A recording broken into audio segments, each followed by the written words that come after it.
Hey, my name is Ryan Perez, PerezTheDev, and in this video, we'll be discussing what is virtualization, how virtualization works, and why we might want to use virtualization.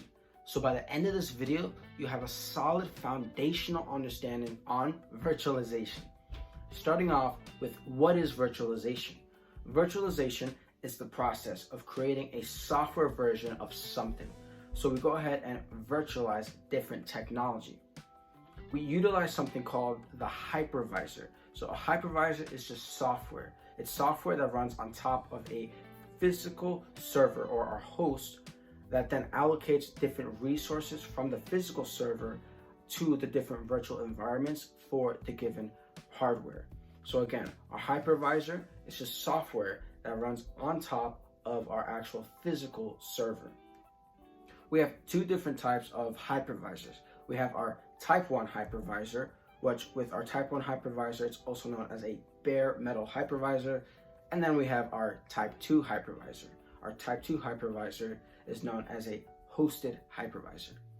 With the Type 1 bare metal hypervisor, it is just a hypervisor that is installed directly on top of the physical server. So as we mentioned earlier, we have our physical server, and then we have our actual hypervisor right on top of that. So that's going to be something like VMware ESXi. Then we have our Type 2 hosted hypervisor. And so that is where we have a layer of the host OS that sits in between the actual physical server and the hypervisor itself. So you can imagine if you have a Windows machine or MacBook machine, either or, and you go ahead and boot up your machines, you go ahead and use different applications, and eventually you use something like VirtualBox on your Windows or Mac machine. If you run VirtualBox, that software where you're able to run virtual machines inside your VirtualBox application is known as your Type 2 hosted hypervisor, because you are running up your machine just as normal on your regular operating system, and then you run that hosted hypervisor application on top of your primary operating system.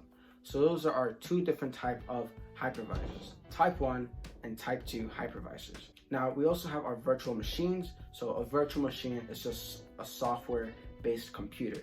So we're able to go ahead and take the physical hardware of our servers, let's say 100 terabytes of memory on our physical server. We can use our hypervisor to then partition, which is just a fancy way for saying split up or divide our resources evenly to build up 10 different virtual machines.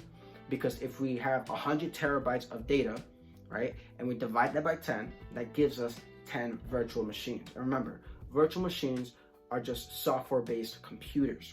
So with this hypervisor, we can split up our resources evenly or unevenly if we really wanted to. But that is our hypervisor as well as our virtual machines. Now, why exactly might we want to use these virtual machines and virtualization in general? Well, we have three key main benefits. Firstly, with the benefits of virtualization is cost savings.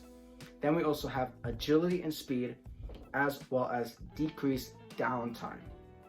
So to dive into each one, cost savings. What do I mean by cost savings? Well, when we have, virtualization, we're drastically able to reduce the physical infrastructure we have to set up and our physical footprint overall. Imagine having to set up 100 different physical servers. We have to go ahead and rack them up. We got to power them up. We have to configure them, and 100 different physical servers. Now with virtualization, we can pretty much just allocate 100 different servers all on one physical host, right? So yeah, we might still have to do some configurations, but it will definitely cost us a lot less for our bottom line. Will be much less. We won't have to spend as much power nor as much physical resources, because again, we can compress that all down into one big server if we really wanted to. It also allows us for agility and speed. It's really quick to simply spin up a virtual machine, because once we have that physical server, we can spin up as many virtual machines as we want, of course, as our resources allow us, the memory in our physical server. But for the most part, we can spin up as many virtual machines as we want. But with our classic servers, we'd have to go ahead and purchase the servers, set them up yet again. It takes much longer to set up and really do. So cost savings as well as agility and speed, both much quicker to set up with virtualization, and saves us even more money with virtualization as well. Lastly, we have decreased downtime.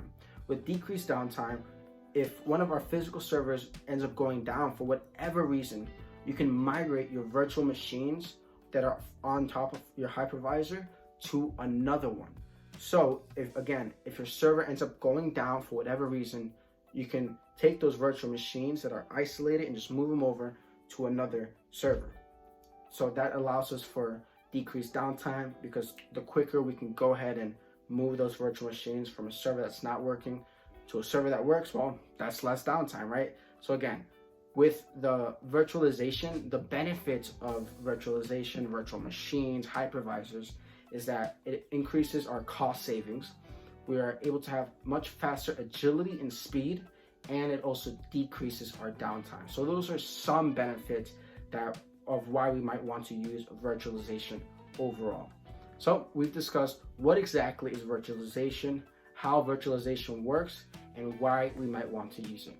I really hope you enjoyed this video. If you did, please make sure to like and follow for more content. My name is Ryan Perez, PerezTheDev. Thanks for watching.